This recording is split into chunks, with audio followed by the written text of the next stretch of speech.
Hello Scapers! Today we're going to share an update on a bunch of things related to our official clients on both desktop and on mobile, including some long-awaited progress updates on stuff like HD and our own plugin API. Since January's Winter Summit, we haven't shared too much as we've been heads down and grinding away, but we think now is the time for a little update on what's been happening.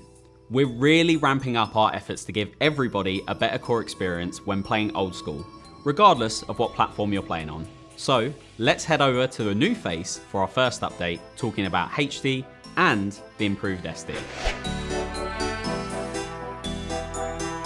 Hello, I'm Mod Genghis, and I'm one of the product managers for Old School. You might have seen me talking about plugins and clients on Reddit and Discord, and I'm really excited to properly introduce myself here.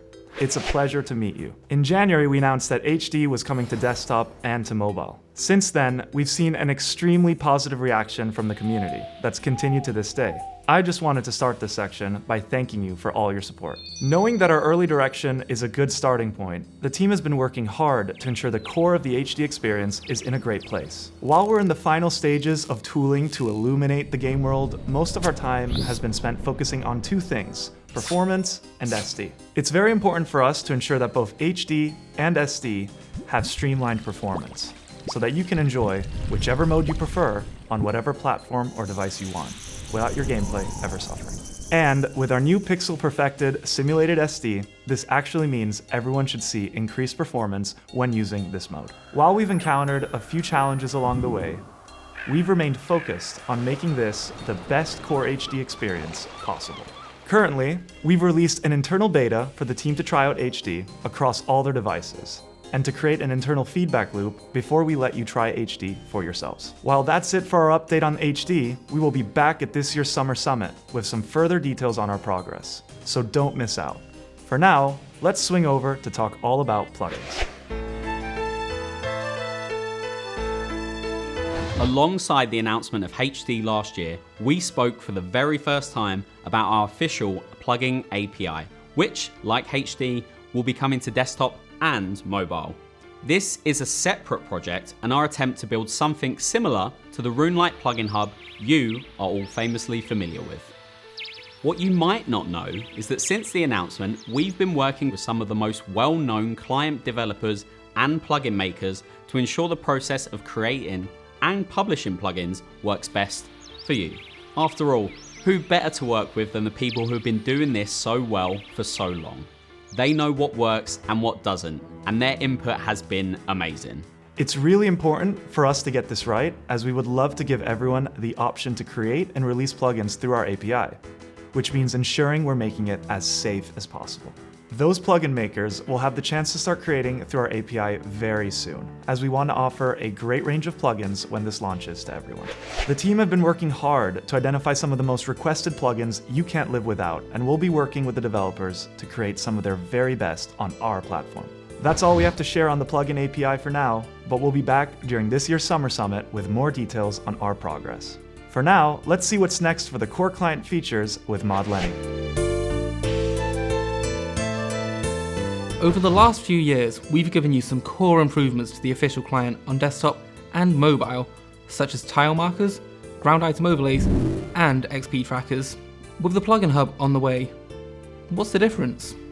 Core client features are a little different to plugins, as they will be baked into the client itself and work straight out of the box, without the need to install a separate plugin. And we're not stopping there. We've got some core features coming up that you've all been patiently waiting for, including high scores, new mini menu changes, menu entry swapper, bank tags, and more. There are plenty of core features we could choose to work on, and we're constantly looking to see which are the most popular and most requested features to include as core functionality inside the client. So keep those requests coming. This also means changes to mobile, but what exactly are they? With changes to the client in full swing, one of our big focuses is to bring more parity between your desktop and mobile experiences. We've already seen how mobile can be used for way more than AFK activities, as we've seen mobile-only players dominate areas like the Inferno and the Theatre of Blood, but the beasts taking on these are few and far between. So, we want to ask, What if you felt like you could take on any activity in a more portable mode? That's a key goal for us when discussing the future of mobile. Not to dumb down the desktop experience, but instead allowing you to bring your desktop gameplay to mobile. Not only will the new HD, improved SD and plugin hub work on mobile alongside the new core client features and the new UI, we want to give you more customization and flexibility to closer match your desktop playing. We're still in early development for how our HD and the plugins API will work on mobile, but rest assured, we're going to focus on making it the best it can possibly be. We've also made a number of changes to the first mobile UI beta, and we want to just reassure you that with the new UI and new features, you'll be able to have a very similar experience to the way that you currently play. If you missed out on the beta, we've got a handy guide featured alongside our news post that will give you a great breakdown. Finally, without the Jagex launcher on mobile, we're aware it's been tricky for players to easily swap between characters, and we're going to be working to improve that process. Now, from the new to the old, we've got something a bit different to talk about next. When we're talking about clients, it can be confusing. The original official client was in Java.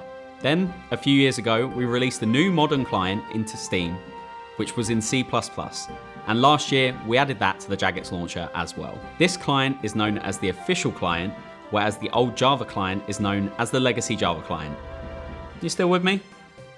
A while ago, we made a change which prevented the legacy Java client from being downloaded and installed. Players who had it could keep using it, but if you didn't have it, you wouldn't see it on the launcher. It's safe to say that most of you probably didn't notice. So, it's time for us to take the next step. We're retiring our legacy Java client completely. Before I explain more, let me be clear. This affects our client and only our client. It doesn't impact other Java-based clients like RuneLite. Soon, it will no longer be possible to play using the legacy Java client, even for those players with it installed.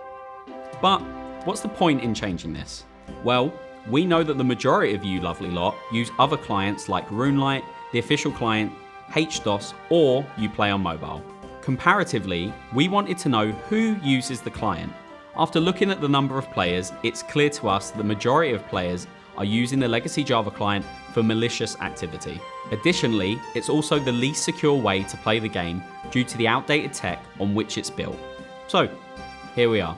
We want to remove the least secure way to play the game and stop the dodgy players using the client for dodgy things. Alongside Jagex accounts and the Jagex launcher, this means that the most core way to play the game will become much more safe and secure. So, with that in mind, this is the very first step in completely retiring the legacy Java client. Simply letting you know it's happening. It won't be too far away, but we want to give that small percentage of players that use the legacy Java client for genuine gameplay the chance to switch over before we remove it for good. Once the date has been announced, you'll need to swap to playing either via the official client, RuneLite, or HDOS. You'll need a Jagex account to play on the official client, and we've got a handy guide featured within the news post on how you can transfer your hard-earned grinds. Well, that's a wrap on everything upcoming with the official client so far. We've got a handy news post that launches alongside this video, giving you some further details on everything we've covered here today. Not only that, but you can look forward to some more updates on our progress and work throughout future gazettes and at this year's Summer Summit in September. We can't wait to get all of these fantastic features and updates into your hand, and rest assured, the team will be working hard to get them to you as soon as possible. To give us some feedback on our little presentation today and the upcoming updates, you'll find a survey in the description below or the news post to give you a chance to tell us your thoughts. A huge thanks to each and every one of you for your consistent feedback and the chance to make the core experience better for everyone. Goodbye for now.